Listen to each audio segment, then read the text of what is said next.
اولا السلام عليكم. انا ازايفز، وبما ان ده مش ريفيو عادي فقررت ان اجدد طريقه الفيديو شويه. المهم، السؤال اللي هجاوبه النهارده هو مين هيكون الشرير او الفيلن لفيلم باتمان الجديد اللي هيكون من تمثيل واخراج بين افليك. انا بصراحه لو قلت لي الجمله دي من كام سنه ما كنتش هصدقك، بس ادينا فيها.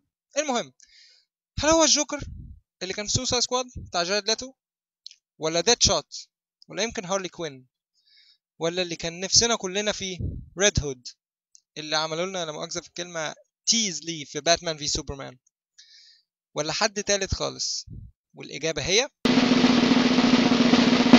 حد تالت خالص، أو بمعنى تاني ديث ستروك، أو سليد ويلسون، القاتل المحترف المعروف بأنه أخطر قاتل مأجور أو جندي مرتزقة من عالم دي سي. أيوة، أخطر حتى من ديد شوت اللي كان في سوسايد سكواد. طب وإيه اللي عرفك إن هو هيكون شرير الفيلم؟ عشان عمه بين ذا باتمان أفليك نزل على السوشيال ميديا الفيديو ده، واللي كان بيورينا فيه ديث ستروك هيكون شكله عامل إزاي. وبصراحة شكله جامد جدا، من الماسك الأسطوري أبو فتحة عين واحدة، للدرع اللي لابسه، للسيف اللي على ظهره. الديزاين كله بتاعه تحفة بصراحة. وطبعا الإشاعات بدأت إنه هيكون في جاستس ليج، عشان ده الفيلم اللي بيصوره بين أفليك حاليا، واللي هينزل 2017. بس بعدها بكام يوم ذا وورب أكدت إن ديثستروك هيكون في فيلم باتمان الجديد كالشرير الرئيسي أو الفيلن الرئيسي، وهو اللي هيواجه باتمان في الفيلم.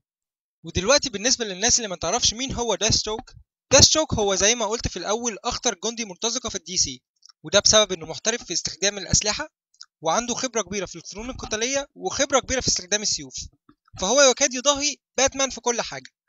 أول ظهور ليه كان شرير للتين تايتنز، اللي هم يعتبروا أبطال خارقين تحت ال20، بس الناس حبوه جدا لدرجة إنه بقى شرير لجرين أرو وباتمان نفسه، وكمان اتصنف رقم 24 في لائحة أحسن أشرار في التاريخ أو أحسن فيلنز في التاريخ من مجلة ذا ويزرد. وأكتر حاجة مشهور بيها إنه فقد عينه اليمين، عشان كده بيلبس الماسك بعين واحدة. ودلوقتي هقول رأيي في الموضوع ده نفسه. أنا بصراحة كان نفسي يكون حد تاني غير داستروك يكون هو في أول فيلم الباتمان، عشان يعين النقاد مبهدلين أفلام دي سي، وهم محتاجين فيلم قوي يقومهم على رجلهم. والأمل بصراحة كان في فيلم باتمان، لأن بين أفليك كباتمان كان أحسن باتمان اتشاف على الشاشة. وبين أفليك كمان مخرج رهيب، إذا شفت فيلم ذا تاون أو أرجو، الراجل مخرج قوي جدا وممكن يقدم لنا فيلم باتمان حلو جدا. فمشكلتي مع داثستروك إنه شرير بدني مش شرير ذهني. يعني إيه؟ يعني هيكون هايل في الفايتس والقتال البدني مع باتمان، بس مش هيأثر عليه نفسيا، واللي أظن هي الطريقة الوحيدة لإنك تهزم باتمان، إنك تدمره نفسيا أو ذهنيا، زي ما كان عمل الجوكر أو حتى سكيركرو.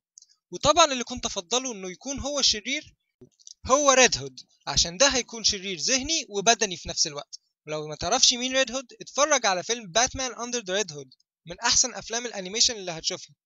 بس برضه أنا عندي ثقة كبيرة في بين أفليك كمخرج وكممثل، وممكن مش بعيد ابدا انه يخليني احب داث ستروك. مين عالم، هنشوف. وفان فاكت صغيره قبل ما اقفل الفيديو، عارفين ديدبول حبيب قلب مارفل؟